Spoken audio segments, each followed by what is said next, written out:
Hello everyone, welcome to Naira study. अब आप सब कैसे हैं? आई होप कि आप बहुत अच्छे से होंगे और अपनी स्टडी बहुत ही अच्छे से कर रहे होंगे, क्योंकि अब एग्ज़ाम में बहुत ज़्यादा टाइम नहीं बचा हुआ है। कुछ ही दिन यानी कि गिने चुने दिन ही बचे हुए हैं। आप लोगों के लिए जो ये क्लासेस हो जाती हैं बहुत ही ज़्यादा महत्वपूर्ण हो जाती हैं। क्यों? क्योंकि आपको हर एक चीज़ जैसे कि आपको वस्तुनिष्ठ टाइप क्वेश्चंस एक ही क्लास में प्रोवाइड हुए, अति लघुत्तरीय टाइप जितने भी 2016 से 2023 तक के सभी एक ही क्लास में प्रोवाइड हुए।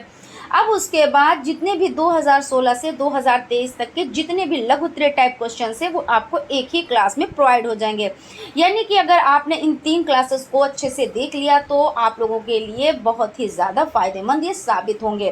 ठीक है, जब आप एग्ज़ाम हॉल में बैठेंगे तब आपको पता चलेगा कि मैम सही कह रही थी या नहीं। ठीक है, और नहीं का तो कोई सवाल ही नहीं उठता है। और एक क्लास आपकी आएगी महा मैराथन के नाम से, जिसमें आपको सभी यानी कि जितने भी वस्तुनिष्ठ टाइप हैं, जितने भी अति लघुत्तरीय टाइप हैं और जितने लघुत्तरीय टाइप हैं यानी 2016 से 2023 तक के सभी आपको एक क्लास में प्रोवाइड हो जाएंगे। इससे आपका रिवीजन जब आप करेंगे तो आपको आसानी रहेगी, कहीं चीज़ें आपको खोजनी नहीं पड़ेंगी। ठीक है, तो टाइम को वेस्ट ना करते हुए हम लोग क्वेश्चन की तरफ चलते हैं। सबसे पहले 2016 का फर्स्ट नंबर का क्वेश्चन देख लेते हैं। और इसमें आपको पता है कि ये 25 नंबर का होता है। इसमें 18 क्वेश्चंस आते हैं और इसमें 1 to 5 वस्तुनिष्ठ टाइप, 6 to 11 आपके वेरी शॉर्ट क्वेश्चंस यानी कि अति लघुत्तरीय टाइप और 12 to 18 आपके लघुत्तरीय टाइप क्वेश्चंस रहते हैं। तो सबसे पहले क्वेश्चन हम देखते हैं, गति किसे कहते हैं, गति के प्रकार लिखिए। तो गति यानी गति क्या है? जो चीज़ गति में है यानी गति कर रही है, एक स्थान से दूसरे स्थान पे पहुंच रही है, वो गति होती है। ठीक है ना। यदि कोई वस्तु अन्य वस्तुओं की तुलना में समय के सापेक्ष में स्थान परिवर्तित करती है तो वस्तु की इस अवस्था को क्या कहते हैं? तो गति कहते हैं। यानी कि कहने का मतलब ये हो जाता है कि जो अब जैसे कि जिस पे बाहरी बल लगता है और उसमें परिवर्तन होता है तो वो क्या होता है? वो गति कहलाती है। तो इस तरह से हो जाता है। सामान्य शब्दों में आप इस तरह से कह सकते हैं कि वस्तु की स्थिति में परिवर्तन गति कहलाता है। जैसे कोई वस्तु है, जब तक वो विराम अवस्था में रहेगी, जब तक उस पर कोई बाह्य बल नहीं लगाया जाता। जैसे आपके टेबल है, टेबल पे आपका कोई पेन रखा हुआ है, तो उस पेन को आप जब तक बाहरी बल यानी आप उठाकर नहीं ले जाएंगे तब तक वो अपने ही स्थान पर रहेगा, यानी वो विराम अवस्था में है। और जब क्या होगा, जब आप उसे उठाकर एक स्थान से दूसरे स्थान पर रखेंगे तो वो क्या हो जाएगा? वो चीज़ गति में हो जाएगी। ठीक है, गति के प्रकार कितने होते हैं? तो सरल रेखीय गति यानी एक सीधी रेखा में जो गति होती है वो सरल रेखीय गति होती है। वृत्तीय गति यानी जो गोल गोल अपने ही वृत्त में घूमती है वो वृत्तीय गति होती है। घूर्णन गति अपनी कीली पर घूमती है। और दोलन गति यानी ये कीली है, जैसे लट्टू है तो आपका जो कीली पे घूम रहा है ना, दोलन गति यानी कि जो जैसे अपने बिंदु पर वो बार बार आता है, तो एक स्थान से जाके फिर वो बिंदु पर वापस आता है, फिर वो दूसरे पे जाता है, फिर बिंदु पर आता है। तो इस तरह से ये गतियाँ हो जाती हैं। आवृत्ति गति और प्रक्षेप्य गति, ये सभी गतियाँ हो जाती हैं। इन सभी के बारे में हम डिटेल में डिस्कस करते रहेंगे साथ साथ में, जैसा क्वेश्चन होगा वैसे, क्योंकि हर एक चीज़ आप लोगों के लिए इम्पोर्टेंट है और डिटेलिंग भी बहुत ज़्यादा ज़रूरी है, लेकिन वहीं पे करेंगे जहाँ पे ज़रूरत रहेगी। ठीक है, क्योंकि ये फर्स्ट रिवीजन है तो फर्स्ट रिवीजन में बहुत ज़्यादा डिस्कस नहीं करते हुए चलेंगे, लेकिन जहाँ पे लगेगा हमें वहाँ पे हम ज़रूर करेंगे डिस्कस। तो जरायुज और अंडायुज में क्या अंतर है? तो जरायुज यानी वो शिशु जीव जो खेड़ी में लिपटा हुआ पैदा होता है, जैसे मनुष्य हो गया, भैंस, बकरी। ठीक है, तो ये क्या है? ये बच्चों को जन्म देते हैं, तो ये जरायुज होते हैं। और अंडायुज जो अंडे के रूप में यानी जैसे कछुआ, सांप, पक्षी, ये क्या करते हैं? ये अंडे देते हैं, इसलिए ये अंडायुज। अब आपको अंडायुज पता है कि जो अंडे देते हैं वो अंडायुज है, तो जो जरायुज है यानी कि वो अंडा नहीं, वो बच्चे मतलब बच्चों को जन्म देते हैं। बस इतना आपको लिखना है। तंबाकू के सेवन से होने वाली 2 हानियाँ लिखिए। तो तंबाकू के सेवन से दमा हो सकता है, तंबाकू के सेवन से मुंह का कैंसर हो सकता है और हो ही जाता है। इतनी कम एज के लोगों की डेथ हो रही है। इसका कारण क्या है? कि जो इसका सेवन करते हैं, तंबाकू, पुड़िया, ये सब हो जाती हैं, जिनको पुड़िया भी कहा जाता है आम बोलचाल की भाषा में। लेकिन अगर जो खाता है, जो इसका सेवन करता है, अगर आप उससे कह देंगे तो आप वो क्या बंदा जवाब देगा कि हम जिसका सेवन करते हैं वो ब्रांडेड है। तो जहर जितना ही ब्रांडेड होगा उतनी जल्दी ही फ़ायदा करेगा। फ़ायदा का मतलब ये होता है उतना ही नुकसान करेगा। भाई जहर किस लिए खाया जाता है? मरने के लिए। तो जब आपने अच्छा वाला ख़रीदा है तो जल्दी मरेंगे, वो वाली बात हो जाती है। तो इसलिए अगर जो कोई सेवन कर रहा है तो उसको नहीं ही करना चाहिए, क्योंकि वो जानबूझकर मौत के मुंह में जा रहा है। वैसे तो मौत आनी ही है, ये तो एक कड़वा सच होता है, लेकिन अपने आप से मौत को बुलाना तो ये तो अच्छी चीज़ नहीं है। उसके बाद आपका क्वेश्चन हो जाता है मृतका किसे कहते हैं, इसमें किस प्रकार की मिट्टी उपयोग में लाई जाती है। तो मृतका पके हुए बर्तनों को मृतका कहते हैं। जो बर्तन पकाए जाते हैं ना, जैसे कुम्हार बनाते हैं बर्तनों को, तो कच्ची मिट्टी होती है, फिर उसके बाद उसको क्या करते हैं, उसको पकाते हैं। तो जो पक जाता है तो पके हुए बर्तनों को क्या कहा जाता है, मृतका कहा जाता है। और इसमें किस मिट्टी का यूज़ होता है, तो चिकनी मिट्टी का। अगर बालुई मिट्टी होगी तो क्या होगा, वो पकड़ेगी ही नहीं। जैसे भाई कोई चीज़ बनाने के लिए तो उसमें चिपक जो है, जो चिपकाऊ चीज़ होनी चाहिए वो होनी चाहिए। और जो जिसमें बालू होगी तो वो देखिए ऐसे बालू कैसी होती है, भुरभुरी होती है। तो इससे ही अंदाज़ा लगा ले। पर परागण के 2 लाभ लिखिए। तो पर परागण से प्राप्त नई जाति अधिक उन्नत किस्म की होती है और रोग मुक्त होती है। ठीक है। तो पर परागण और स्वयं परागण होता है ना, तो पर परागण में क्या होता है कि दूसरी जगह पे, और स्वयं परागण मतलब स्व परागण में ये होता है कि अपने ही पुष्प पे गिरता है। तो ये चीज़ हो जाती है। उसके बाद है पुष्प के कितने भाग होते हैं, इनके भागों का चित्र सहित वर्णन करना है आपको। तो ये जो चित्र है इसको आप बहुत अच्छे से इसकी प्रैक्टिस कर ले। वेरी वेरी वेरी इंपॉर्टेंट है। ऐसे भी पूछ लेते हैं कि सिर्फ चित्र बनाएं, नामांकित चित्र बनाएं। तो आप ये नामांकित चित्र बना देंगे। इसका नामकरण बाह्य दल पुंज पुमंग जायांग वर्तिकाग्र ये सभी आप कर देंगे तो बहुत अच्छे नंबर आपको प्रोवाइड होंगे। हालांकि लघु त्रय में आपको 2 नंबर मिलते हैं, लेकिन शर्त कब है, कहाँ पे है। जैसे पुष्प के कितने भाग होते हैं, आपने पहले ये लिखा है। फिर उसके भागों का चित्र बनाकर वर्णन करें। तो भागों को भी लिखेंगे प्लस आप वर्णन भी करेंगे, तो तब आपको 2 नंबर प्रोवाइड होंगे। ऐसे नहीं है कि आपने सिर्फ पुष्प के भाग ही लिख दिया या उसका चित्र ही बना दिया तो आपको 1 नंबर मिलेगा, जब 1 नंबर भर का आप वर्क करेंगे, है ना। पुष्प वास्तव में पत्तियों का ही रूपांतरण होता है या अपने डंठल के पुष्पासन पर लगा रहता है। इसे पुष्प व्रंत कहते हैं। पुष्प का जन्म कली से होता है। सही बात है भाई, पुष्प का जन्म तो कली से ही होता है। कहते नहीं कि देखो कली निकल आई है, अब इसमें फूल आएगा, यही तो कहते हैं ना। और जो कि हरी पत्तियां निपत्रों से ढकी रहती हैं, इन पत्तियों को बाह्य पुट चक्र कहते हैं। और प्रारूपिक पुष्प के 4 प्रकार के अंग होते हैं जो पुष्पासन पर लगे रहते हैं, और ये 4 अंग चक्रों में लगे रहते हैं। और इन अंगों के प्रत्येक भाग को पुष्प कहते हैं। चारों चक्रों में से नीचे के 2 चक्र सहायक तथा ऊपर के 2 चक्र बाह्यपुट कहलाते हैं। तो बाह्य दल पुंज पुमंग जायांग ये देखिए यहाँ पे बने हुए हैं। बाह्य दल पुंज है, ये दल पुंज है, और ये पुमंग है, ये जायांग है। ये सब आप बनाना इसको अच्छे से सीख ले।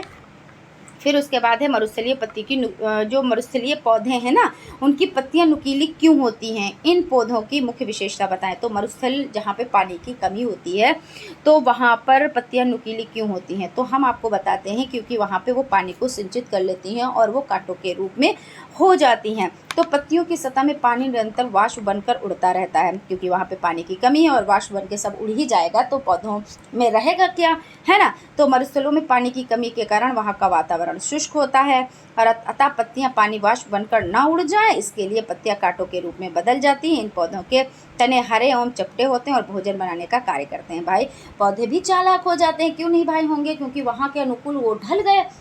अब जब ढल गए तो वहाँ पे पानी की रहती है कमी, और जब रहती है कमी तो क्या करते हैं, अगर वो कांटेदार ना हो, नुकीले ना हो, तो क्या है, जल जो है भाप बनकर ऊपर उड़ जाएगा। लेकिन वो क्या करते हैं, कांटे के रूप में परिवर्तित हो जाते हैं, जिससे वो पानी वहीं पे रुका रहता है।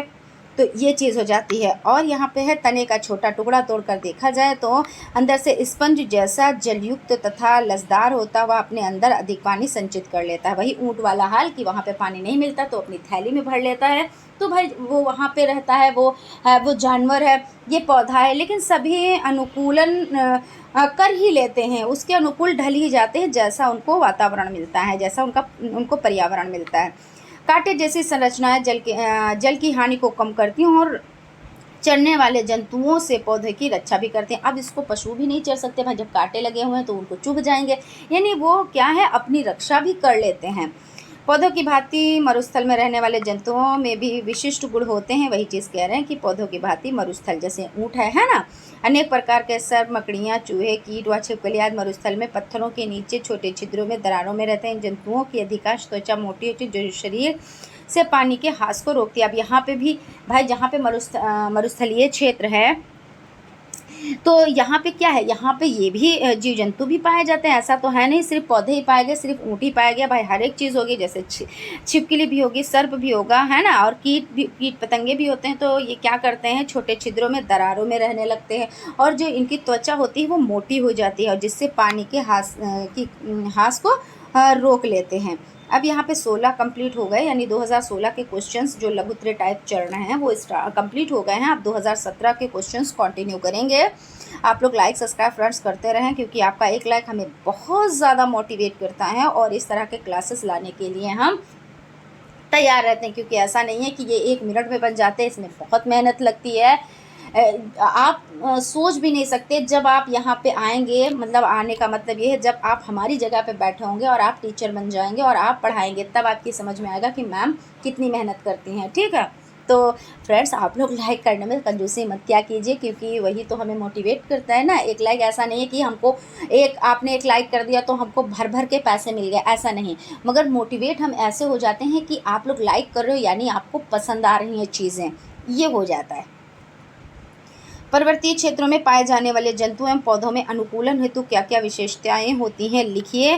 तो यहाँ पर क्या होता है, यहाँ पर पाए जाने वाले जंतुओं का रंग प्रायः सफ़ेद अथवा हल्का होता है। यह रंग छद्मावरण तथा गर्मी को नियमित करने में सहायता करता है। यहाँ के जंतु गर्मी तथा पतझड़ में बहुत खाते हैं और वसा के रूप में ऊर्जा को एकत्रित कर लेते हैं। कड़ी सर्दी में कुछ माह तक ये सोए रहते हैं तथा शीतवास करते हैं। शीतवास में इनकी उपापचय क्रिया बहुत मंद होती है। उसके बाद है गति किसे कहते हैं, गति के कौन कौन से नियम है, लिखिए। तो यदि समय के साथ वस्तु अथवा किसी भाग की स्थिति में परिवर्तन हो तो वस्तु में गति होती है। यदि समय के साथ वस्तु अथवा उसके किसी भाग में परिवर्तन नहीं होता है तो गति नहीं होती है। यानी आप कह सकते हो, अभी हमने आपको बताया जो 2016 का पेपर सॉल्व कर रहे थे, तो उसमें इस पे हम लोगों ने डिस्कस किया कि गति क्या होती है। तो देखिए, जब कोई वस्तु किसी बिंदु पर बार बार गति करता है तो वस्तु की गति वो क्या हो जाती है, वो दोलन गति हो जाती है। क्योंकि गति कई तरह की होती है, सरल गति होती है, दोलन गति होती है, वृत्तीय गति होती है, घूर्णन गति होती है ना। तो यहाँ पे ऐसा कुछ नहीं पूछा गया है, ये पूछा गया है कि गति किसे कहते हैं, गति के कौन कौन से नियम है, तो हमने तो अभी आपको बता दिया। तो यहाँ पे समझ लेते हैं, यदि समय के साथ वस्तु अथवा उसके किसी भाग की स्थिति में परिवर्तन हो तो वस्तु गति में होती है। यदि समय के साथ वस्तु अथवा उसके किसी भाग में परिवर्तन नहीं होता तो वस्तु विराम अवस्था में होती है। जैसे हमने एग्जाम्पल दिया आपको कि टेबल पर पेन रखा हुआ है, तो पेन जो है आपका हो जाता है वो विराम अवस्था में है। आप जब उसको उठाकर दूसरी जगह ले जाएंगे तभी वो जाएगा, वरना वो अपनी विराम अवस्था में रहेगा। तो यही होता है कि इसमें जब तक बाह्य बल ना लगाया जाए। ठीक है, और गति के नियम कौन कौन से हैं, यहाँ पे गति किसे कहते हैं, गति के कौन कौन से नियम हैं, लिखिए। तो यहाँ पे समझ लेते हैं। इसमें नियम देखिए कौन कौन से हो जाते हैं। तो गति के नियम जो हो जाते हैं वो गति का प्रथम नियम हो जाता है, फर्स्ट लॉ ऑफ मोशन। गति का द्वितीय नियम हो जाता है, सेकंड लॉ ऑफ मोशन। और गति का तृतीय नियम हो जाता है, ठीक है ना, थर्ड लॉ ऑफ मोशन। यानी प्रथम नियम में क्या होता है कि इसके अनुसार अगर कोई वस्तु क्या होती है, विराम अवस्था में है, तो वो विराम अवस्था में तब तक बनी रहेगी जब तक वो सरल रेखा में एक समान वेग से चल रही है, और उस वस्तु यानी उसी प्रकार चलती रहेगी जब तक कि उस पर कोई बाह्य बल ना लगाया जाए। यानी कोई वस्तु अगर विराम अवस्था में तो तब तक विराम अवस्था में रहेगी जब तक उस पर कोई बाहरी बल ना लगाया जाए। तो ये गति का प्रथम नियम हो जाता है। और द्वितीय नियम के बारे में अगर हम बात कर लें तो गति का द्वितीय नियम ये कहता है कि इसके अनुसार ये है कि किसी वस्तु पर बाहर से लगाया गया बल F, बल जो है वो F आपका हो जाता है उस वस्तु के द्रव्यमान m और उस वस्तु के बल की दिशा में उत्पन्न त्वरण a के गुणनफल के बराबर होता है। जैसे इस तरह से समझ सकते हैं, यदि हम बल F के मात्रक इस प्रकार चुने कि एकांक बल एकांक द्रव्यमान की वस्तु के एकांक त्वरण उत्पन्न कर सके। अर्थात कहने का मतलब ये हो जाता है कि यदि वस्तु पर बाह्य बल ना लगाया जाए तो वस्तु में त्वरण भी उत्पन्न नहीं होता है। और अतः न्यूटन का ये प्रथम नियम द्वितीय नियम का ही रूप है। जो प्रथम नियम है वो द्वितीय नियम का ही रूप है। अगर कोई जैसे कोई वस्तु अगर विराम अवस्था में तो तब तक रहेगी जब तक उस पर कोई बाह्य बल ना लगाया जाए।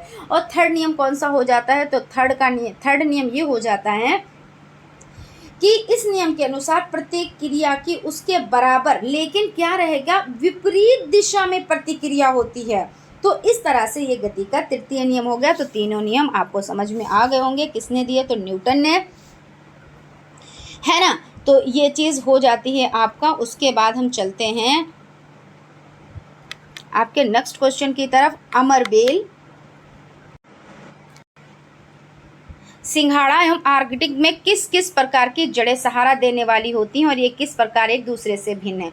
तो अमरबेल का जो पौधा होता है वो क्या होता है? वो एक होती है जिसको कहते हैं लता, ठीक है ना। तो एक परजीवी पौधा होता है और अपना पूरा भोजन चूसक जड़ों के द्वारा अपने आधार पोषक से लेता है। जैसे हमने जब भी ये आता है तो हम एक एग्जाम्पल देते हैं कि जैसे कुछ मनुष्य ऐसे होते हैं जो अपना काम निकाल लेते हैं और जिससे वो अपना काम निकालते हैं तो उसको कोई भी फ़ायदा नहीं देते हैं सिवाय नुकसान के। तो उस तरह का मनुष्य जो होता है, बस ये अमर बेल से उसको जोड़ दीजिए। ये क्या करता है? जिसके ऊपर चढ़ेगा, क्योंकि ये बेल होती है, तो जिससे सहारा लेगा वो, तो उसी का खून चूसेगा, यानी उसके जितने भी पोषक तत्व हैं वो उसको चूस लेगा, लेकिन उसके बदले में उसको कुछ भी नहीं देगा। और सिंघाड़ा जो है, तो सिंघाड़ा की जड़ें प्रकाश संश्लेषी जड़ें होती है जो पानी के पास घनी और हरी होकर फैलती हैं। और आर्कटिक की जड़ें हवा में लटक कर अपने स्पंजी सिरों द्वारा जलवाष्प अवशोषित करके पौधों की जलापूर्ति करते हैं। उन्हें वायवीय या आर्द्रताग्राही जड़ें कहते हैं। तो इस तरह से याद रखिए आप लोग। विभिन्न प्रकार के मापक बर्तनों का उपयोग आप कहाँ कहाँ करते हैं? तो देखिए, आपका जो नपना बेलन हो जाता है तो किसी ठोस वस्तु या आयतन ज्ञात करने के लिए होता है। नपना ग्लास, जैसे आप दवा लेने जाते हो तो वहाँ पे सिरप लिखते हो, उस पर एक प्लास्टिक की एक ढकनी लगी होती है। पहले वो अंदर एक एल्युमिनियम की लगी होती है, फिर उसके बाद एक प्लास्टिक की लगी होती है और उस पर सब निशान बने होते हैं। तो उससे क्या होता है? दवा मापते हैं। और लीटर जो होता है वो 1 लीटर और आधे लीटर का होता है, इससे दूध मापते हैं। और 5 लीटर और 10 लीटर जो होता है पेट्रोल, मिट्टी का तेल और डीजल, यही सब मापते हैं। तो ये तो आप लोगों के रोज़मर्रा की ज़िंदगी में आसपास आप देखते होंगे तो आप अच्छे से लिख पाएंगे। और पदार्थ से आप क्या समझते हैं? पदार्थ की कितनी अवस्थाएं होती हैं? तो पदार्थ आपका क्या है? तो सबसे पहले आप ये समझ लें पदार्थ क्या होता है। तो दुनिया की हर वो चीज़, मतलब जो भी आप देखें जो आपको घेर सकती है, जिसमें कुछ भार होता है, वो पदार्थ कहलाता है। जैसे, और प्रकाश को छोड़कर, देखिए प्रकाश को छोड़कर, ये चीज़ ध्यान रखिएगा क्या है? तो प्रकाश को छोड़कर। क्यों? क्योंकि देखिए प्रकाश को छोड़कर सभी पदार्थ होते हैं। और प्रकाश को ही क्यों छोड़ा गया? क्योंकि इसमें क्या होता है, ये जगह तो घेरती है लेकिन इसमें वज़न नहीं होता। प्रकाश में क्या है? जगह घेर लेती है लेकिन इसमें वज़न नहीं है। और हवा स्थान घेरती है और इसमें वज़न भी होता है। तो इस तरह से हम समझ लेते हैं। देखिए भौतिक, अगर हम समझें भौतिक आधार में, तो यहाँ पे आपका पदार्थ की कितनी अवस्थाएं होती हैं? तो भौतिक आधार पर यहाँ पे ठोस, द्रव्य, गैस होती है। क्या होता है? ठोस, द्रव्य, गैस होता है। ठोस क्या है? जिसका आकार बदलता नहीं है। भाई देखिए, कोई चीज़ ठोस है तो क्या इसका आकार बदल जाएगा? ये अगर किसी चीज़ में फिट होगा जो इसी के बराबर होगा उसी में फिट होगा, अन्यथा नहीं होगा। द्रव्य क्या होता है? बह जाता है, किसी भी बर्तन में रखो हो जाता है। ऐसे इंसान अच्छे होते हैं, बाकी द्रव्य से अगर मिला लिया जाए। और गैस जो उड़ जाता है और जगह घेरने की सबसे ज़्यादा क्षमता इसमें होती है। गैस में क्या होता है? सबसे ज़्यादा जगह घेरने की क्षमता होती है। तो इस तरह से आप लिख देंगे और यहाँ पे आपका हो जाता है। आप देख लें, बस इतना इनफ है, आप लिख देंगे अच्छे से हो जाएगा आपका। और यहाँ पे आप देख लें, बीजों के प्रकीर्णन किस किस माध्यम द्वारा होते हैं? लिखिए। तो बीजों का प्रकीर्णन जिसको कहते हैं बीजों का छितराव या बिखराव। अब बीज बिखरते कैसे हैं? तो बीज ऐसे बिखरते हैं जैसे भाई मनुष्यों के द्वारा तो बीज बोए ही जाते हैं। भाई खेतों में गए तो बोए, पौधे लगाया, पौधे का बीज लगाया, या सब्जी का या फल का, जिसका भी लगाया, ठीक है, किसी भी का। उसके बाद अगर हम पक्षियों द्वारा, क्या पक्षी भी बीज लगाते हैं? बिल्कुल। कैसे लगाते हैं? अब उन्होंने क्या किया, आपने एक अमरूद रखा, या अमरूद के पेड़ में क्या हुआ, अमरूद लगा हुआ है, पक्षी ने क्या किया, उसको तोड़ लिया, तोड़ के वो खा रहा है, खा के उसकी चोंच में दबा रह गया बीज, और वो गया उड़ते उड़ते उड़ते कहीं पे गिर गया। अब क्या है, जहाँ पे गिर गया उसको मिट्टी मिलनी चाहिए, उसको हवा मिलनी चाहिए, उसको जल मिलना चाहिए। जहाँ पे बीजों को ये तीन चीज़ें मिल रही हैं, यानी वहाँ पे बीज क्या है, पौधा बनेगा। ठीक है। कभी कभी आपने देखा होगा ऐसी जगह पे आपको पौधा मिल जाएगा जहाँ पे जाना इम्पॉसिबल होता है। भाई एक हमारे पड़ोस में एक कुआं था, ठीक है, उसके अंदर एक पौधा लगा हुआ था। हम छोटे थे, हमने उसमें देखा, हमने कहा मतलब ये सोचते थे कि ये पौधा इसमें किसने लगाया है, लेकिन ये चीज़ नहीं पता थी कि ये बीजों का छितरा और बिखराव होता है, कि पक्षी आई होगी उड़ते हुए या वहाँ पे बैठी होगी, उससे जो बीज है वो छूट गया होगा और पौधा यहाँ पे उग आया। तो चीज़ें याद आ जाती हैं जब इसको पढ़ो, समझो, बाद में पढ़ा जाना कि हाँ ये बीजों का छितरा और बिखराव होता है, इसीलिए तो ऐसी ऐसी जगहों पे पौधे उगे होते हैं जहाँ पे मनुष्य जा भी नहीं सकता है। तो ये बीजों का छितरा और बिखराव होता है, इसमें जल द्वारा हो जाता है। जैसे जल के किनारे पेड़ लगे हैं, जैसे नारियल का मान लीजिए लगा हुआ है और वो बहता बहता चला गया और कहीं पे और जाके अटक गया और वहाँ पे उसको तीनों चीज़ें मिल रही हैं, यानी मृदा भी मिल रही है और उसको जल तो मिल ही रहा है और उचित ताप भी मिल रहा है, तो पौधा उगाया। फलों के माध्यम से, वायु के माध्यम से। वायु के माध्यम से कैसे होता है, जैसे आपका क्या हुआ कि कोई बीज आप रखा हुआ है और वो उड़ता उड़ता चला गया। अब जहाँ पे वो रुका जाके, कभी कभी आपने दीवारों में देखा होगा, साँकों में जो है क्या होता है, पौधे उगाते हैं छोटे छोटे। अभी छत पे आप कोई चीज़ डालो और थोड़े दिनों के बाद देखो, जैसे बारिश का अभी का मौसम है, तो आप क्या करते हैं, सुखाने के लिए भाई गेहूँ वगैरह धुले जाते हैं, फिर उसको क्या किया जाता है, सुखाया जाता है जब पिसाने के लिए, जिसके यहाँ ये प्रक्रिया होती है। अब तो खैर पैकेटों में आता है आटा, लेकिन जो लोग वो आटा खा रहे हैं तो वो पैकेटों वाला नहीं खाते हैं, क्योंकि उसको क्या करते हैं, पहले गेहूँ होता है, गेहूँ को धुला जाता है, उसमें से जो चीज़ छानना, बीनना, चालना, ये सब आपने पढ़ा है ना, सब प्रक्रिया करके और उसके बाद उसको धुल के और फिर क्या किया जाता है, छत पे सुखा लिया जाता है, यानी जहाँ पे धूप होती है।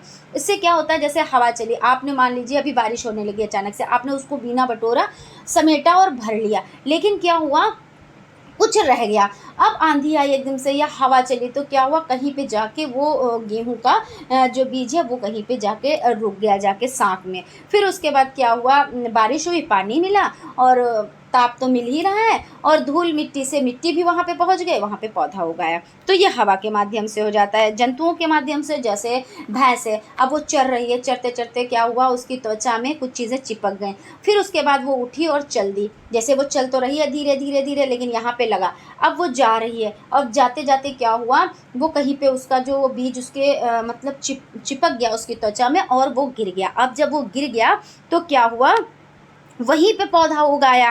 तो इस तरह से हो जाता है।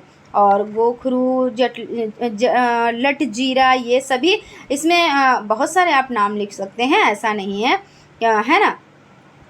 फलों के माध्यम से, और जैसे आप कोई भी ले लीजिए फल, कुछ भी आप ले लें, कोई ज़रूरी नहीं एक ही आप, क्योंकि कुछ भी उग सकता है जिसमें ताप, वायु, प्रकाश और मृदा मिलती है, वहाँ पे पौधा उग ही आता है। बीजों के अंकुरण का नामांकित चित्र बनाए तो बीजों का अंकुरण कैसे होता है। सबसे पहले क्या होता है, वो सुसुप्त अवस्था में होता है, जो बीज होता है वो सोया हुआ होता है। और उसके बाद देखिए यहाँ पे दिख भी रहा है बीज क्या हुआ, अपने भूमि के अंदर, ये भूमि है, ये क्या है, ये भूमि है, और भूमि के अंदर आपने क्या किया, इस बीज को डाल दिया। अभी ये सोया हुआ है, अभी ये जागा नहीं है। फिर उसके बाद इसको भूमि के अंदर क्या मिला, मिट्टी तो मिली ही, और प्लस इसको जो इसके लिए चीज़ें हैं, अनुकूल चीज़ें हैं, वो मिल गई। तो इसमें क्या हुआ, ये देखिए अंकुरित हुआ, थोड़ा सा अंकुरित हुआ, फिर उसके बाद ये देखिए थोड़ा सा और हुआ, अब ये जड़ें इसकी बनने लगी, फिर उसके बाद ये जड़ें नीचे फैल रही हैं और उसके बाद ऊपर ये पौधे का रूप ले रहा है। और एक टाइम आया, देखिए जड़ें इतनी बड़ी हो गई और इसने देखिए क्या किया, इसने ग्रोथ की। तो ये चीज़ हो जाती है। तो इसी तरह से हम समझ लेते हैं यहाँ पे, क्योंकि चित्र भी बनाने को आया तो आप चित्र भी सीख लीजिए। और ये आपकी भूमि हो जाती है, ये ऊपर का भाग हो जाता है। ये क्या है, ये भूमि है, और ये क्या है, ये ऊपर का भाग है। हम यहाँ पे लिख देते हैं, ये भूमि के अंदर का भाग है, और ये किसका है, तो ये ऊपर का भाग है, ठीक है। और ये बीजों का अंकुरण हो रहा है यहाँ पे। तो बीजों तथा बीजों का अंकुरण, बीजों में भ्रूण सुप्त अवस्था में होता है। जो बीज होता है वो क्या होता है, वो सोई हुई अवस्था में होता है। लेकिन जब बीज की उचित नमी, वायु, ताप, देखिए वही चीज़ हो गई कि उचित ताप भी मिल रहा है, वायु की नमी भी मिल रही है। अगर आप एक पौधा, एक बीज ले छोटा सा, और 2 गमलों में आप उसको लगा दें, और क्या करें कि एक गमले को आप जाके धूप में रखें, उसमें मिट्टी भी हो और पानी भी आप दे रहे हो, और एक गमले को आप क्या करें, रूम के अंदर रख लें, उसमें मिट्टी भी और पानी भी है। आप देखेंगे कुछ दिनों के बाद क्या आपको निष्कर्ष निकलेगा, आपका जो निष्कर्ष है वो निकलेगा कि जो आपने धूप में रखा है उसको पानी भी दे रहे हैं और मिट्टी भी है, तो उस वहाँ पे पौधा वो ग्रोथ करेगा। लेकिन जो आपने रूम में रख लिया है वो ग्रोथ नहीं करेगा, क्योंकि उसको क्या नहीं मिला, उसको पानी तो मिल गया और मिट्टी मिल गई, लेकिन ताप नहीं मिला, ठीक है ना। तो मतलब कोई एक चीज़ की कमी होने से भी पौधा नहीं उग सकता, वो सोई ही अवस्था में रहेगा।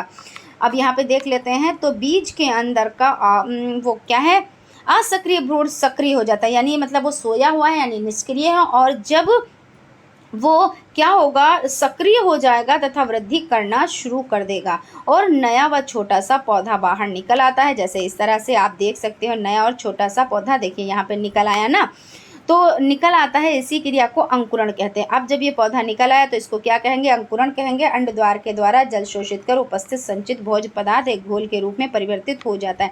भ्रूण के आकार में वृद्धि के साथ मूलांकुर बीज के प्रथम प्रांकुर भी वृद्धि करके बाहर निकलकर ऊपर की ओर बढ़ती हैं और तना बनाता है। यह बीजन कहलाता है। बीजों के अंकुरण के लिए उचित नमी, ऑक्सीजन तथा ताप की ज़रूरत होती है। तो वही चीज़ देखिए, उचित नमी भी होनी चाहिए, ताप भी होना चाहिए, ये सभी चीज़ें होंगी तभी पौधा बनेगा, वरना वो सोई ही अवस्था में रहेगा। चलते हैं, स्टार्ट करते हैं। नेक्स्ट यहाँ पे हो जाता है ऊर्ध्वपातन से क्या तात्पर्य लिखिए। तो ऊर्ध्वपातन क्या होते हैं कि एक भौतिक रासायनिक पदार्थ है जिसमें कोई पदार्थ अपनी ठोस अवस्था से सीधे क्या होता है, सीधे गैस अवस्था में परिवर्तित हो जाता है। जैसे कपूर हो जाता है, नौसादर हो जाता है, ये सभी क्या होते हैं, ये डायरेक्ट जो हैं आपके किस में परिवर्तित हो जाते हैं, तो गैस अवस्था में।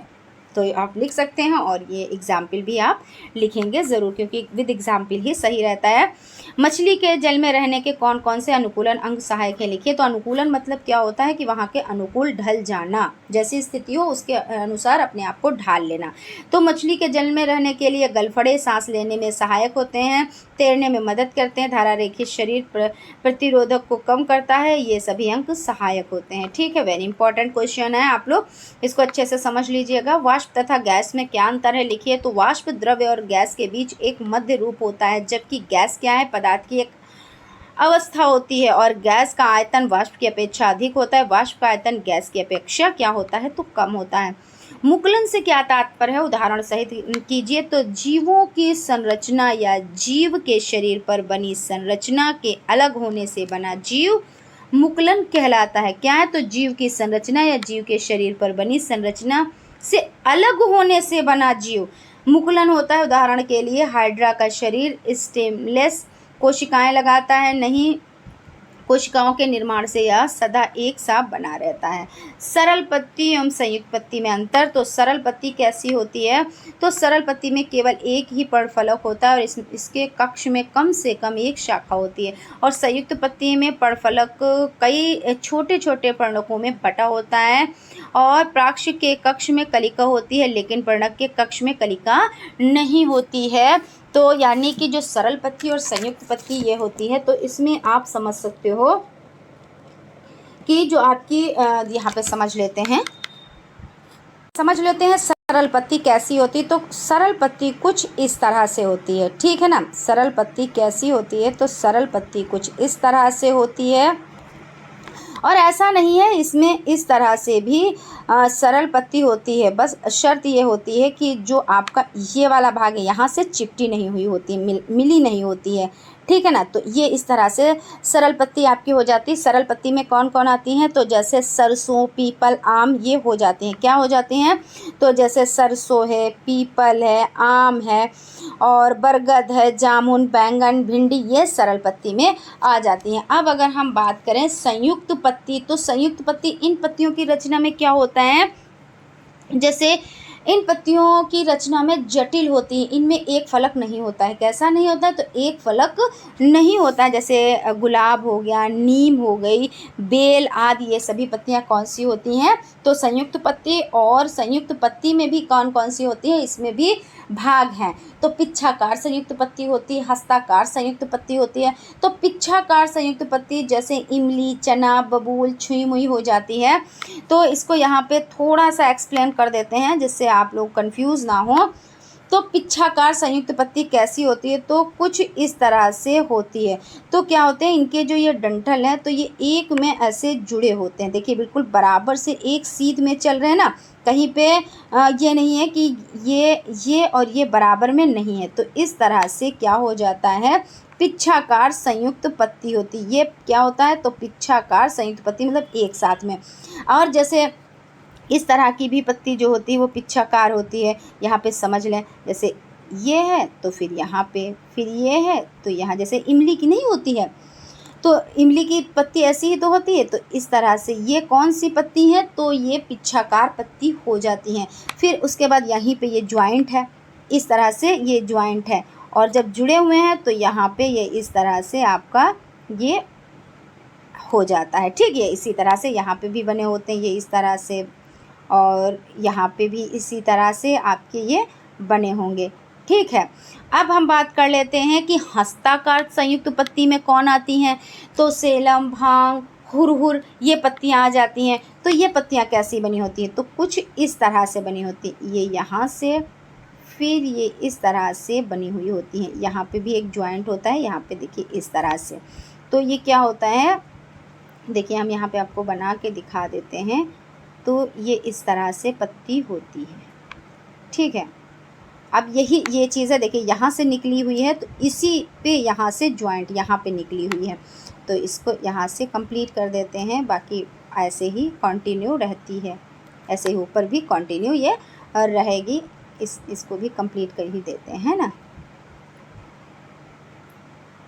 इस तरह से ये हो जाती है आपकी। तो ये किस में आती है, हस्ताकार संयुक्त पत्ती ये हो जाती है। उसके बाद चलते हैं नेक्स्ट क्वेश्चन की तरफ। संवेग संरक्षण का नियम, तो पिंडों के किसी बंद निकाय पर कोई बाह्य बल ना लगाया जाए तो उस निकाय का कुल संवेग नियत बना रहता है। वस्तुओं के किसी निकाय पर कोई बाह्य बल ना लगाया जाए तो निकाय का द्रव्यमान केंद्र एक नियत वेग से चलता रहेगा, अर्थात mu बराबर mv, m सहित द्रव्यमान, u प्रारंभिक वेग, v अंतिम वेग आपका हो जाता है। अदिश राशि एवं सदिश राशि में अंतर स्पष्ट कीजिए। तो अदिश राशि कौन है और सदिश राशि कौन है, तो समझ लेते हैं। वे राशियां जिनमें केवल परिणाम होता है अदिश राशियां कहलाती हैं, जैसे चाल। और सदिश राशि में वे राशियां जिनमें परिणाम यानी परिमाण के साथ दिशा भी होती है, जैसे विस्थापन बल। तो याद कर लीजिएगा कि सदिश में कौन होता है और अदिश में कौन होता है, पूछ लिया जाता है एग्जाम में।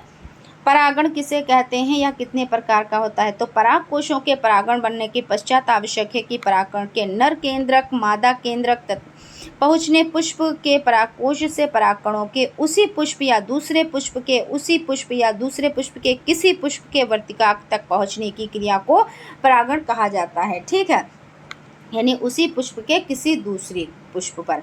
और परागण के दो प्रकार, तो स्वयं परागण होता है और पर परागण होता है। तो स्वयं परागण किसको कहते हैं, इसमें क्या होता है, इसमें उसी पुष्प के अथवा परागण अथवा उसी पौधे के अन्य पुष्प के वर्तिकाक पर पहुंचते हैं, जैसे मूंगफली, गुल, मेहंदी, सदाबहार ये हो जाते हैं। और पर परागण में एक पुष्प के परागण उसी पुष्प की जाति के किसी दूसरी पौधे पर, यानी पुष्प वही पौधा, मतलब जाति वही होनी चाहिए, जाति के किसी दूसरे पौधे पर लगे पुष्प पर पहुंचने के किसी साधन की आवश्यकता होती है, तब ये दूसरे पुष्प के वर्तिकाक पर पहुंच पाते हैं, जैसे कीट, जल, पक्षी। ये परागण यानी कि क्या कह रहे हैं कि है वही जात का, लेकिन इसको पहुंचाने के लिए किसी की ज़रूरत पड़ती है। जैसे कि वही अभी हमने आपको बताया कि बीजों का छितराव, बिखराव, परिकीर्ण, तो यानी कि पक्षी की ज़रूरत पड़ती है, कीट की ज़रूरत पड़ती है, मनुष्य की ज़रूरत पड़ती है, जल की ज़रूरत पड़ती है। तो उसके द्वारा ये क्या करते हैं, बीज एक स्थान से दूसरे स्थान पर पहुंच जाते हैं, यानी जात उसी जात का यानी वही जात उगेगी, लेकिन क्या है, इसके लिए क्या होगा, पर परागण की आवश्यकता, पर परागण में क्या होगा, लोगों की ज़रूरत होती है। और यहाँ पे नेक्स्ट क्वेश्चन आपका हो जाता है, एक बर्तन की धारिता 12 लीटर, इसकी धारिता घन सेंटीमीटर में ज्ञात कीजिए। तो जब धारिता कितनी है, तो 1 लीटर बराबर 1000 सेंटीमीटर क्यूब हो जाता है। तो 12 लीटर तो 12 गुणे 1000 तो 12000 सेंटीमीटर क्यूब ये आपका हो जाता है। इसकी भी प्रैक्टिस आप लोग कर लीजिए, इस तरह के क्वेश्चन पूछ लिए जाते हैं, हालांकि बहुत नॉर्मल सा है।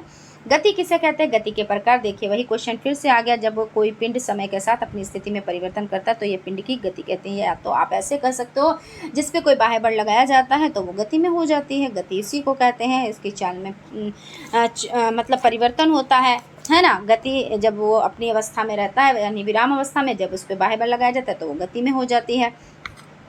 तो इसमें कौन कौन सी आ जाती हैं, तो रेखीय गति और आपकी वृत्तीय गति, घूर्णन गति, प्रक्षेपीय गति, दोलन गति, लुढ़कन गति, आवृत्ति गति, ये सभी गति हो जाती हैं। और यहाँ पे देख लें कि अगर लट्टू है तो वो कौन सी गति कर रहा है, गति करेगा तो घूर्णन गति करेगा। जो हमारी पृथ्वी अपनी कीली पर घूम रही है, अपने अक्ष पर घूम रही है, तो क्या करेगा, तो ये कौन सी गति करेगा, तो घूर्णन गति होगा। और प्रक्षेप यानी बॉल फेंकता है तो बॉल की गति ये हो जाएगी, ये प्रक्षेपी गति कहलाती है। और दोलन गति बार बार उसी दूरी को तय कर रहा है, यानी एक बिंदु पे आ रहा है, फिर दूसरी जगह, फिर उसी बिंदु पे आ रहा है, ये दोलन गति हो जाती है। जैसे झूला झूल रहा है बच्चा, वो गति हो गई। जैसे पेंडुलम की गति हो गई, यानी पेंडुलम, जो घड़ी में पेंडुलम लगा होता है, टन टन टन बजता है, लेकिन वो अपने बिंदु पर आता है, फिर जाता है, फिर टन, फिर बजता है, फिर इधर जाता है, तो इस तरह से हो जाता है।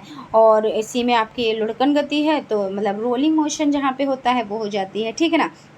आप अच्छे से कर ले जाएंगे, ऐसी कोई दिक्कत नहीं है। जरायुज और अंडायुज में क्या अंतर है, ये तो आपको पता है। जो अंडे देते हैं वो अंडायुज, और जो मनुष्य के रूप में, यानी जो किसमें करते हैं, जो आपके जैसे आपका जो अंडे नहीं देते, जो बच्चे के रूप में जन्म देते हैं, तो वो जरायुज हो जाते हैं। जैसे भैंस, बकरी और मनुष्य भी इसका उदाहरण है। और मरुस्थलीय पौधों की पत्तियां पेड़ नुकीली क्यों होती हैं, पौधों में मुख्य विशेषता क्या है, रिपीटेड क्वेश्चन है, तो आपको पता है कि ये यहाँ पे पानी की कमी होती है। और पानी की कमी क्या है, अगर ये नुकीले ना हो तो भाप बन के ये पानी उड़ जाएगा, तो उस पानी को वो रोकने के लिए जो पत्तियाँ होती हैं वो नुकीली बन जाती हैं। और दूसरा कारण ये भी है, जो जानवर आते हैं चरने के लिए तो इनको नहीं चर पाते हैं, तो जो जहाँ पे रहता है अनुकूलन बना ही लेता है, चाहे वो पशु हो, पक्षी हो, मनुष्य हो।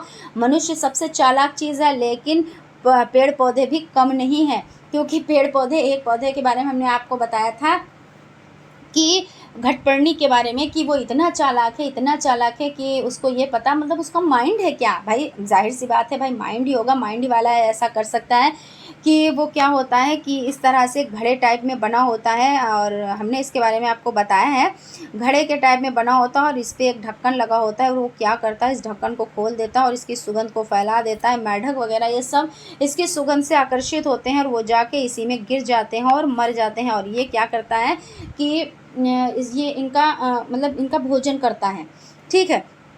ये दलदली भूमि पर पाया जाता है घटपर्णी। तो यानी पौधे में भी अक्ल होती है, ये समझ लीजिए। ऐसा नहीं है भाई अक्ल बिना, वो उसके माइंड में ऐसे उसके मतलब माइंड ही कहेंगे एक तरह से कि यार माइंड में कैसे आ गया कि ऐसा करना चाहिए, ऐसे हमको ढक्कन खोल देना चाहिए, फिर क्या होगा, फिर ये आ जाएगा और हमारे में जो स्मेल है, यानी जो उसमें खुशबू है, उससे आकर्षित होंगे और बाद में उसको खा जाएगा। और अभी तक आपने नहीं सुना होगा कि कोई पौधे भी मांसाहारी होते हैं, है ना, लेकिन पौधा भी मांसाहारी होता है।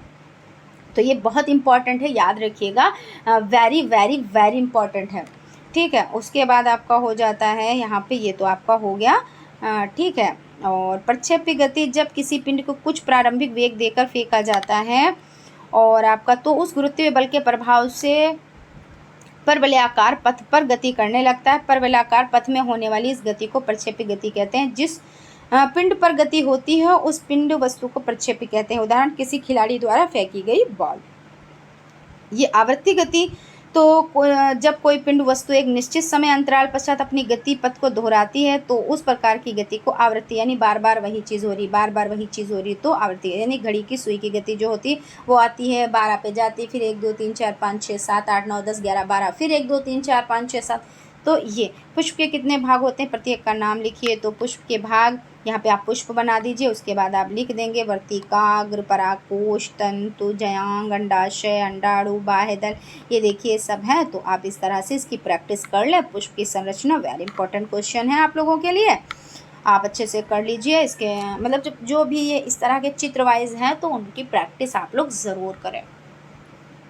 तंबाकू के सेवन से होने वाली दो हानियाँ, देखिए इसको हम पढ़ चुके हैं, रिपीटेड क्वेश्चन है। तंबाकू से कैंसर होता है, दांत खराब हो जाते हैं और फेफड़ों को बहुत ही नुकसान होता है। मृतिका किसे कहते हैं, तो 2 माइक्रोन से छोटे व्यास वाले कणों को मृतिका कहते हैं। और इसमें जिन खनिजों का प्रयोग होता है उन्हें हम मृतिका खनिज कहते हैं। मृतिका मुख्यतः एल्यूमिनियम के सिलिकेट एवं अन्य बहुसिलिकेट का मिश्रण है। चीनी मिट्टी के बर्तन, जो पके हुए बर्तन होते हैं उन्हें मृतिका कहते हैं। और ये किसका बना होता है, तो चिकनी मिट्टी का। पर परागण के 2 लाभ, तो एक ही प्रकार के पुष्प का दूसरे पुष्प पर निषेचन क्रिया करना पर परागण कहलाता है। यानी क्या, एक ही प्रकार के पुष्प का दूसरे पुष्प पर निषेचन करना।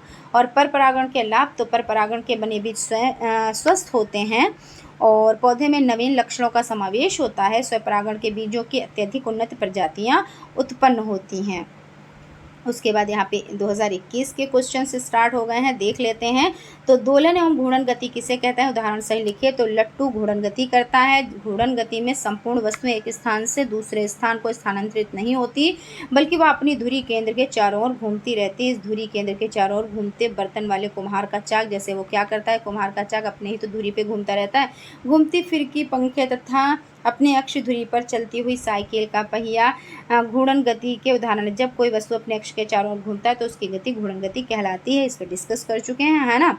पत्थर का टुकड़ा अपनी स्थिति के दोनों ओर गति करने लगता है, या किस प्रकार की गति, इस प्रकार की गति को दोलन गति कहते हैं। हमारे आसपास भिन्न वस्तुएं ऐसी होती हैं जिनमें दोलन गति होती है, जैसे झूले में झूलते हुए बच्चे की गति, किसी स्प्रिंग में लटके हुए दोलन की गति, दीवार की पेंडुलम की गति क्या होती है, तो दोलन गति होती है। जब कोई वस्तु अपने माध्य स्थिति के दोनों ओर गति करती है तो इस प्रकार की गति को क्या कहते हैं, तो दोलन गति कहते हैं। अभी इस पर भी डिस्कस कर चुके हैं, इसलिए बहुत ज़्यादा डिटेल में नहीं जा रहे हैं, क्योंकि 2 से 3 बार डिस्कस हो चुका है ना। तो यहाँ पे आपका हो जाता है गति का तृतीय नियम क्या है। गति का तृतीय नियम ये है कि एक वस्तु जब लगाती है तो उसके विपरीत दिशा में कार्य करती है। तो जब विपरीत दिशा में कार्य करना ही गति का तृतीय नियम कहलाता है। तो इस पर भी डिस्कस कर चुके हैं। सजीव निर्जीव, सजीव मतलब जो जिंदा है वो सजीव है, जो जिसमें जान नहीं है वो निर्जीव है। और सजीव में क्या होता है, सजीव भाई सांस लेता है, सजीव में उत्सर्जन होता है, सजीव वृद्धि करता है, सजीव गति करता है, सजीव बच्चों को जन्म देता है। लेकिन निर्जीव में तो ऐसा कुछ नहीं, ना सांस लेता है, ना गति करता है, ना वृद्धि होती है। सजीव भाई, निर्जीव में क्या है, निर्जीव अगर भाई आप टेबल बनवाओ तो आप जितनी बड़ी बनवाओ बस उतनी ही तो रहेगी, वो ये नहीं कहेगी हमें भोजन दो, हमें पानी दो, हमें ड्रेसेस चाहिए, ऐसा तो कुछ भी नहीं कहती है ना भाई। निर्जीव चीज़ें थोड़ी ना कहेंगी, तो वो चीज़ है, बस उससे ही आप देख लें। तो श्वसन है, पोषण है, वृद्धि, उत्सर्जन है, गति है, संवेदनशीलता है और अनुकूलन है और जीवन चक्र है। ठीक है। और मतलब सजीव और निर्जीव से बस इतना याद रखिए कि सजीव मतलब जिंदा और निर्जीव मतलब जिसमें जान नहीं है। बाकी जो जिंदा जो आप करते हो सभी वही चीज़ें लिख दो भाई। सांस भी लेते हैं, ग्रोथ भी कर रहे हैं, वृद्धि कर रहे हैं, मस्तिष्क है, सभी चीज़ें हैं, गति भी कर रहे हैं, जीवन चक्र भी है, ऐसे। ठीक है। गैसों के समान लक्षण बताएं तथा 2 गैसों के नाम लिखें। तो यहाँ पे हो जाता है गैस पदार्थ की 3 अवस्थाओं में एक अवस्था का नाम है। गैस अवस्था में पदार्थ का ना तो निश्चित आकार होता है ना नियत आयतन है। ये जिस बर्तन में रखा जाता है उसी का आकार पूरा आयतन ग्रहण कर लेता है, क्योंकि गैस की ये खूबी होती है गैसीय अवस्था की, जिसमें जाएगा उसी का वो रूप ले लेता है, मतलब उसी में वो हो जाता है। और ठोस होएगा तो ठोस, जितना ठोस है अगर उसी उतना ही माप का अगर कोई बर्तन है तो उसमें आ पाएगा, वरना नहीं आ पाएगा, है ना। ऑक्सीजन गैस जिसके द्वारा जीवधारी जीवित रहता है, दूसरा जिसे जीवधारी अपने शरीर में छोड़ते हैं उसका नाम कार्बन डाइऑक्साइड है। यानी क्या कह रहे हैं कि मनुष्य, हम लोग कौन सी गैस ग्रहण करते हैं, तो हम लोग जो लेते हैं वो ऑक्सीजन लेते हैं, और जो छोड़ते हैं क्या करते हैं, कार्बन डाइऑक्साइड। और पेड़ पौधे क्या करते हैं, इसका अपोजिट करते हैं कि जो कार्बन डाइऑक्साइड है वो ले लेते हैं और ऑक्सीजन क्या करते हैं, छोड़ते हैं। बस इसका अपोजिट आपको लिखना है और कोई दिक्कत नहीं है। पौधों में लैंगिक एवं अलैंगिक जनन को एक एक उदाहरण द्वारा समझाएं। तो लैंगिक जनन फूल पौधों का जनन अंग होता है। जैसे आप जानते हैं कि इसमें पुंकेसर नर तथा स्त्री केसर मादा जनन अंग है। पुंकेसर के अग्र भाग पर परागकोश होते हैं, परागकोश से परागण होते हैं, परागण छोटी छोटी संरचनाएं होती हैं, यह नर युग्मक बनाते हैं। स्त्री केसर का आधार चौड़ा होता है और ऊपर जाते जाते पतला हो जाता है। निचले चौड़े आधार को अंडाशय कहते हैं। इसमें अंडाणु होते हैं, अंडाणु में बीजांड होते हैं। स्त्री केसर के ऊपरी भाग को वर्तिका कहते हैं, वर्तिका का अग्रभाग चिपचिपा होता है। ठीक है, इस तरह से हो गया आपका। कृत्रिम कायिक प्रवर्धन किसे कहते हैं, नाम लिखिए। कायिक प्रवर्धन यहाँ पे, तो यहाँ पे समझ लेते हैं। कायिक प्रवर्धन, माली गुलाब की एक टहनी लेकर उसे ज़मीन में गाड़ देता है। ठीक है। अनुकूलन परिस्थिति में इस टहनी से गुलाब का नया पौधा बन जाता है। पौधे की किसी भी कायिक अंग जैसे पत्ता, तना अथवा जड़ का उपयोग नया पौधा तैयार करने में कर सकते हैं। इस प्रक्रिया को कायिक प्रवर्धन कहते हैं। अब यहाँ पे समझिए कायिक प्रवर्धन किसको कहते हैं सरल भाषा में। जैसे क्या होता है कायिक प्रवर्धन, जैसे आपको पता है कि पौधे का जन्म किससे होता है, बीज से होता है, और बीज सुसुप्त अवस्था में होता है। जब उसे ताप और जल और मिट्टी मिलती है तो वो क्या करता है, सुसुप्त अवस्था से, यानी वो सो रहा होता है और वो एक्टिव हो जाता है और पौधे का रूप ले लेता है। ठीक है। लेकिन कायिक यानी कृत्रिम कायिक प्रवर्धन क्या होता है कि पौधे का जन्म तने से भी हो जाता है, जड़ से भी हो जाता है और पत्ती से भी हो जाता है। ठीक है। पत्ती से अजूबा में हो जाता है, और जड़ और तना से देखिए आप जाएं, अगर आपके खेत में या जहाँ पे आपका गार्डन है वहाँ पे नींबू का पेड़ लगा हो तो आप क्या करेंगे, उसकी जो उसमें जो टहनियाँ निकली होती हैं उसको आप लें और उसको बिना काटे उसको मिट्टी में दबा दें। थोड़े दिन बाद देखेंगे उसमें एक नया पौधा उगाया, यानी ये क्या हुआ, ये तने द्वारा कायिक परिवर्धन हुआ। इसी तरह जड़ द्वारा भी परिवर्धन हो जाता है। तो इस तरह से नए पौधे का जन्म कायिक परिवर्धन कहलाता है, कृत्रिम कायिक परिवर्धन कहलाता है। ठीक है, समझ में आ गया। तो क्वेश्चन पूछ लिया जाता है कि कायिक परिवर्धन किसके द्वारा होता है। एक जगह लिखा होगा जड़ द्वारा, एक जगह लिखा होगा तने द्वारा, एक जगह लिखा होगा पत्ती द्वारा, या जड़ तना पत्ती तीनों द्वारा। तो तीनों द्वारा होता है, वेरी इंपॉर्टेंट क्वेश्चन है। ठीक है, तो इस विधि का उपयोग प्रायः कब होता है, उच्च वर्गीय पौधे विशेषता उद्यान में लगाने वाले तथा फल देने वाले पौधों में किया जाता है। पौधों में कायिक परिवर्धन एक सामान्य विधि, उदाहरण अमरूद अथवा शकरकंद व पुदीने की छोटी छोटी जड़ों पर अपस्थानिक कलियां होती हैं। ये कलियां अनुकूलन परिस्थितियों में वृद्धि करके पूर्ण विकसित पौधा बना देती हैं। अन्य पौधों में इनकी शाखाएं कुछ दूरी तक उगती हैं और उनके बाद उनमें भूमि की अपस्थानिक जड़ें और ऊपर की पत्तियां निकली होती हैं। आलू की शल की पत्तियों में कक्ष में कलियां होती हैं। इन कलियों में वायवीय पर्वों विकसित हो जाते हैं। इसे अन्य उदाहरण हैं। अब आलू का जो होता है तो कैसे होता है पता है आपको, इसमें जो है जब आलू पूरे पूरे कहते हैं कि पूरा आलू होता है और इसमें कहीं कहीं पे जहाँ पे हल्का सा आपको छेद दिखाई देता है, वो छेद वो वाला छेद नहीं कि सुई से हो गया, चाकू से हो गया, ऐसा नहीं। वहाँ पे एक जिसको कहते हैं वो अंकुरित होता है, उसको आम बोलचाल भाषा में अखवा बोलते हैं। ठीक है, तो वो क्या होता है, वो निकल आता है। तो आलू में 4-5 जगह पे वो निकल आया और उसमें लंबे लंबे, मतलब इस तरह से हम आपको बताते हैं, जैसे ये आलू है तो यहाँ पे निकल आया, यहाँ पे निकल आया, यहाँ पे निकल आया, यहाँ पे निकल आया। अब आप क्या करेंगे, देखिए आलू तो गोल बन गया। आप कहोगे कि मैम आलू गोल थोड़ी ना होता है, चलिए हमने ऐसे बना दिया। ठीक है, अब क्या करेंगे, हम इसके टुकड़े करेंगे ऐसे, मतलब हर टुकड़े में ये जो ये अंकुरित भाग है ये इसका हमको मिलना चाहिए। तो हमने इसको काट दिया, यानी एक आलू के हमने 4 भाग कर दिए। अब क्या किया, इसको हमने मिट्टी में इसको हमने उगा दिया। थोड़े दिन बाद देखेंगे इसमें पौधा निकल आएगा, यानी ये कायिक परिवर्धन हमने किया है। ठीक, ये हो जाता है। उसके बाद चलते हैं नेक्स्ट क्वेश्चन की तरफ। 2022 के क्वेश्चन स्टार्ट हो गए हैं। कायिक परिवर्धन जो अभी हम लोग पढ़ रहे थे वही कायिक परिवर्धन है, यानी जड़ तना और पत्ती तीनों द्वारा हो जाता है। और इसमें क्या होता है, तो इसमें जो उच्च पौधे उगते हैं, यानी उच्च का मतलब ये होता है अच्छी नस्ल के पौधे भी बन जाते हैं। और इसमें अमरूद, शकरकंद व पुदीने की छोटी छोटी जड़ों की अपस्थानिक कलियाँ होती हैं। कलियाँ अनुकूल परिस्थितियों में वृद्धि करके पूर्ण विकसित हो जाती हैं। और यानी पत्ती, तना, जड़, वही चीज़ जो चीज़ अभी हमने आपको बताई है वही हो गया। बीजांड की आंतरिक संरचना का नामांकित चित्र, तो बीजों का संरचना तो वही चीज़ अभी बताई जो कि आप क्या करो, एक बीज को लो, वो सोई हुई अवस्था में है। और जब आप जो सेम का बीज है वो थोड़ा सा बड़ा होता है, इसलिए यहाँ पे एग्जाम्पल दिया गया है सेम के बीज का। तो इसका क्या है कि सेब के बीज को आप क्या करो, पानी में भिगो, फिर उसके बाद उसको निकालो और उसके बाद उसको खोलो। तो उसमें क्या होता है, अभी यहाँ पे हम देख लेते हैं, आप यहाँ पे समझ लें कि सेम का बीज कुछ बड़ा होता है, इसलिए काफ़ी बड़े भाग का अध्ययन भली भांति किया जा सकता है। सेम के बीज को ध्यान से देखो, आकार में प्राय मनुष्य के गुर्दे की तरह होता है। बीज के ऊपर एक आवरण है, बीज चोल कहते हैं, या बीज को सूखने में अन्य हानिकारक परिस्थितियों में सुरक्षित रखता है। विभिन्न जातियों के सेम के बीजों का आवरण का रंग सफ़ेद या हल्का अथवा भूरा होता है। यह प्रायः चिकना होता है। बीज के अवतल भाग में एक अंडाकार चिन्ह है जिसे नाभिका कहते हैं। ये सेम के बीज का वह भाग है जहाँ यह फल भित्ति के साथ जुड़ा होता है। नाभिक के एक और एक छोटा छिद्र है, बीजांड द्वार कहते हैं। सेम के कुछ सूखे बीजों को तुम रात भर भिगो दो, ठीक है, और अगले दिन क्या करोगे, बीज पानी सोख जाएगा, सोखकर फूल जाएगा। इन बीजों को कपड़े या सोखता कागज से सुखा लो। अब एक बीज को दबाओ, तुम्हें बीजांड द्वार से पानी दिखाई देगा। सुई या चिमटी की सहायता से बीजों के बीजचोल को अलग करो। तुम्हें बीजचोल के अलग करने पर एक संरचना दिखाई देगी। और क्या होगा कि भ्रूण, इसे क्या कहेंगे, भ्रूण कह रहे हैं, और भ्रूण से ही नया पौधा बनता है। भ्रूण का अध्ययन करने पर सबसे पहले गुर्दे के आकार के 2 बीजपत्र दिखाई देंगे जो कि एक दूसरे के साथ चिपके रहेंगे। सेम के 2 बीजपत्रों में से एक बीजपत्र हटाओ, जहां बीजपत्र जुड़े होंगे वहां भ्रूण के अन्य भाग दिखाई देंगे। इन्हें क्या कहेंगे, मूलांकुर और परांकुर कहते हैं। तो इस तरह से आप कर सकते हो, चित्र भी बना सकते हो। किसी एक मापन यंत्र का सचित्र वर्णन कीजिए। तो यहाँ पे देख लेते हैं, वर्नियर कैलिपर्स को संलग्न चित्र में दिखाया गया। यह यंत्र वर्नियर पैमाने के सिद्धांत में बना। इस यंत्र में मुख्य पैमाना एक लोहे की पट्टी पर बना है। देखिए यहाँ पे लोहे की पत्ती पर बना हुआ है, जिसमें किनारे पर सेंटीमीटर तथा मिलीमीटर के चिन्ह बने होते हैं।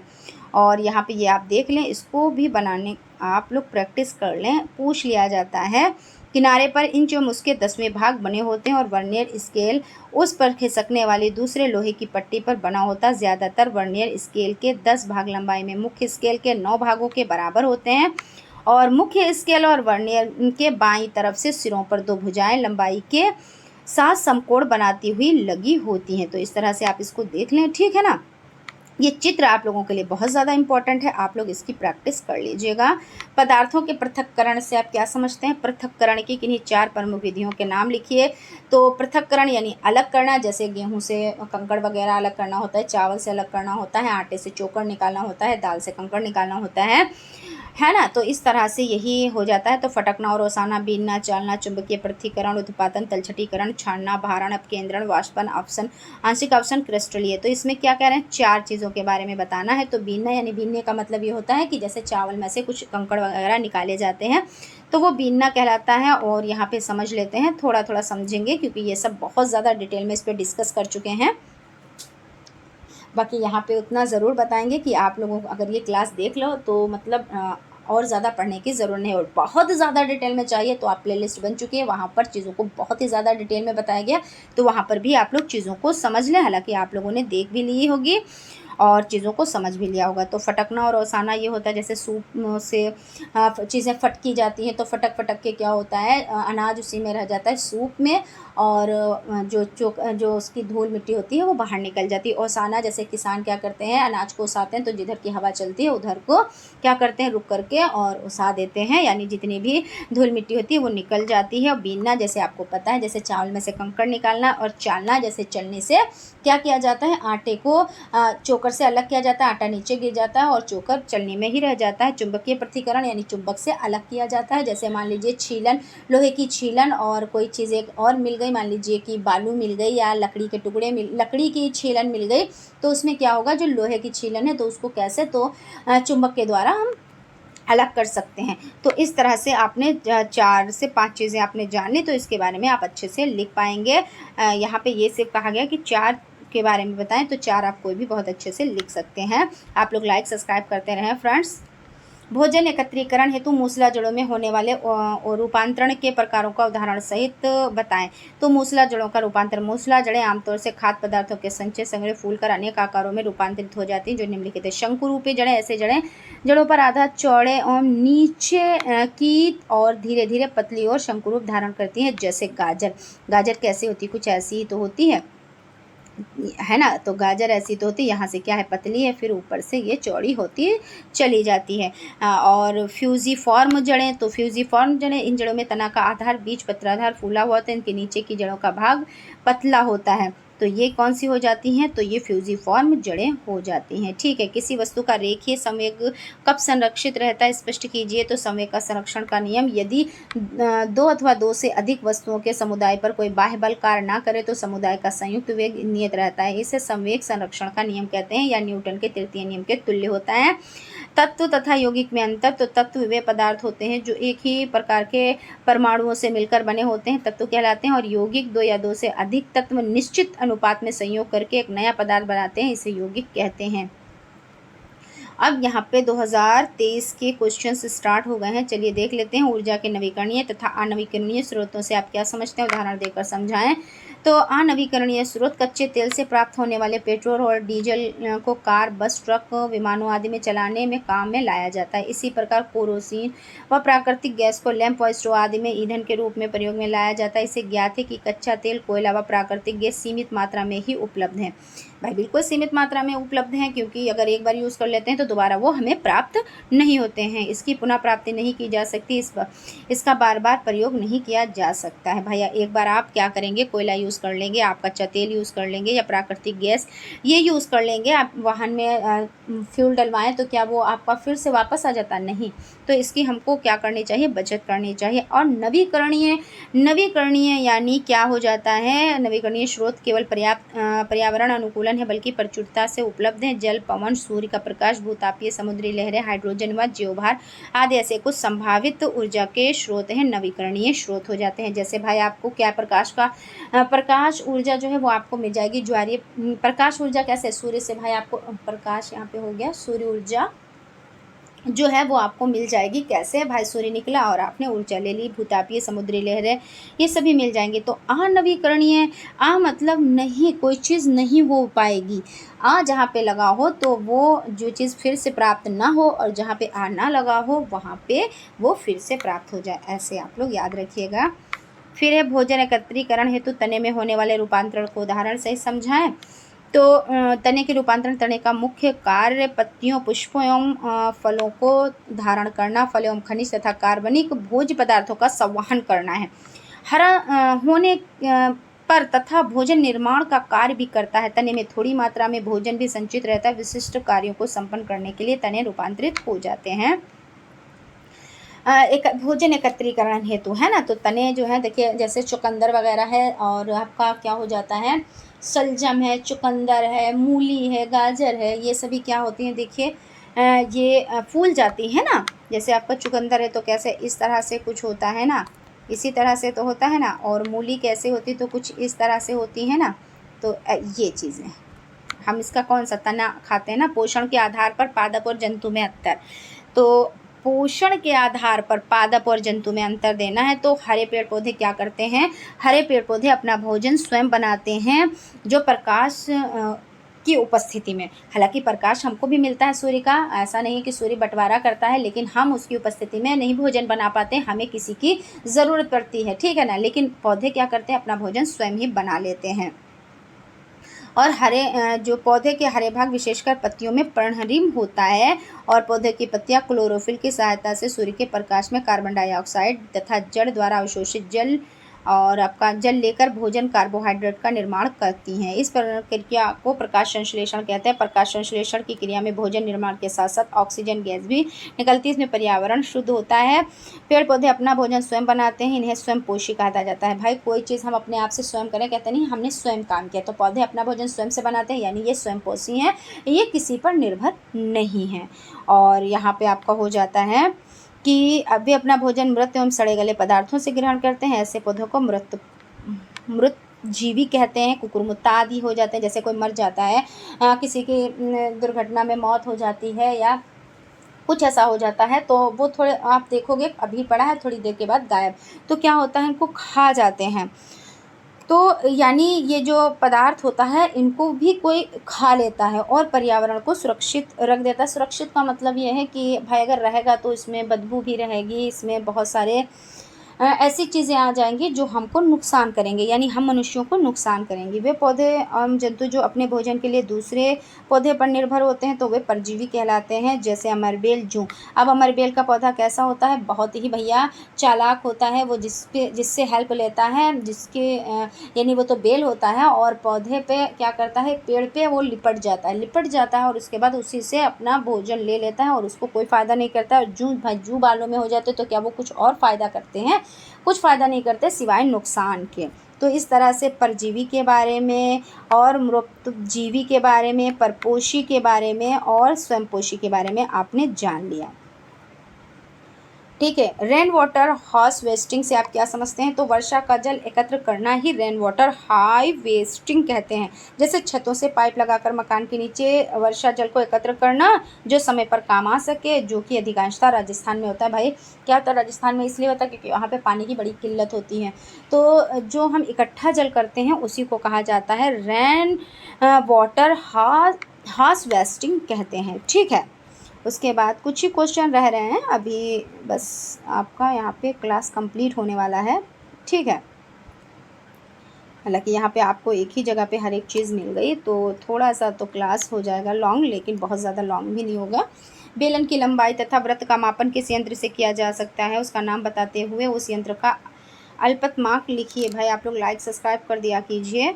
बेलन की लंबाई तथा वृत्त के व्यास के मापन के लिए वर्नियर कैलियर्स का उपयोग किया जाता है। इसके द्वारा बेलन के आंतरिक तथा बाहरी त्रिज्या को दशमलव के दूसरे अंक तथा उचित रूप में माना जा सकता है। उसके बाद है बल से क्या अभिप्राय है, बल के विभिन्न प्रकारों का उदाहरण दीजिए। तो बल, जब हम किसी वस्तु को हाथ से उठाते हैं तो हमारे हाथों की मांसपेशियों के खिंचाव उत्पन्न होता है। हाथ की मांसपेशियों पर उत्पन्न खिंचाव द्वारा वस्तु पर बल लगाया जाता है। पेशियों द्वारा लगाए गए बल को पेशीय बल कहते हैं। भाई जब हम बाल्टी उठाते हैं पानी से भरी तो हम क्या करते हैं, हाथों की मांसपेशियों में खिंचाव आता है ना, यानी वो क्या है, पेशीय बल इसको कहेंगे हम। यहाँ पे देख लेते हैं, उदाहरण भी हैं। पानी से भरी बाल्टी उठाना, किसी वस्तु को हथौड़े से पीटना, टमाटर को दबाना आदि पेशीय बल के उदाहरण हैं।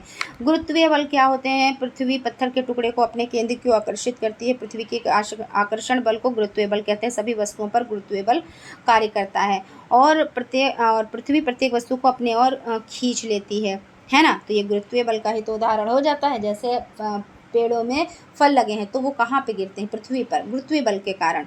चुंबकीय बल, चुंबक लोहे के कीलों में अपनी ओर खींच लेता है। भाई चुंबक खींचता है ना तो उसको चुंबकीय बल कहेंगे। सिंपल सा है, इसमें क्या याद करने को है।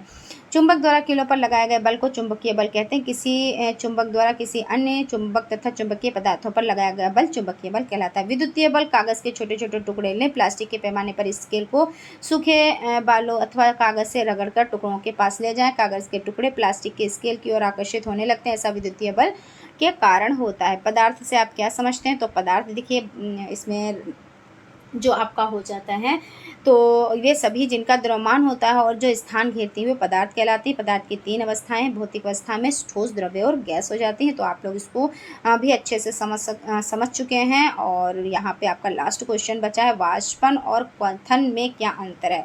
तो वाष्पन, कुछ पदार्थ शीघ्र वाष्प बनकर उड़ जाते हैं, उनको वाष्पशील पदार्थ कहते हैं। इसके इस गुण को वाष्पशीलता कहते हैं। इस गुण को पदार्थ पहचाने जा सकते हैं, यथा स्प्रिट, ईथर आदि हो जाता है। और यहाँ पे आपका है, वह निश्चित ताप जिस पर कोई पदार्थ उबलता है उस ताप को द्रव्य का क्वथनांक कहते हैं। पदार्थ के इस गुण को क्वथन कहते हैं, यथा पानी 100 डिग्री सेल्सियस पर उबलता है। ठीक है, तो फ्रेंड्स यहाँ पर आप लोगों के 2016 से 2023 तक के सभी लघु उत्तरीय टाइप क्वेश्चंस कंप्लीट हो चुके हैं। आई होप आप लोगों को सेशन पसंद आया होगा और फ्रेंड्स चीज़ें अच्छी लगी होंगी। लेकिन आज हम आप लोगों से लाइक और सब्सक्राइब करने को नहीं कहेंगे, क्योंकि आप लोग कहते हैं तो हमें लगता है कि शायद आप लोग लाइक नहीं करते हैं। चलिए कोई बात नहीं, अगर आपको सेशन पसंद नहीं आ रहे हैं तो आप लोग लाइक बिल्कुल भी ना करें, और अगर सेशन अच्छे लग रहे हों तभी आप लोग लाइक करें। तो फ्रेंड्स मिलते हैं नेक्स्ट क्लास में, तब तक आप लोग अपना ख्याल रखें और स्टडी को कंटिन्यू करें।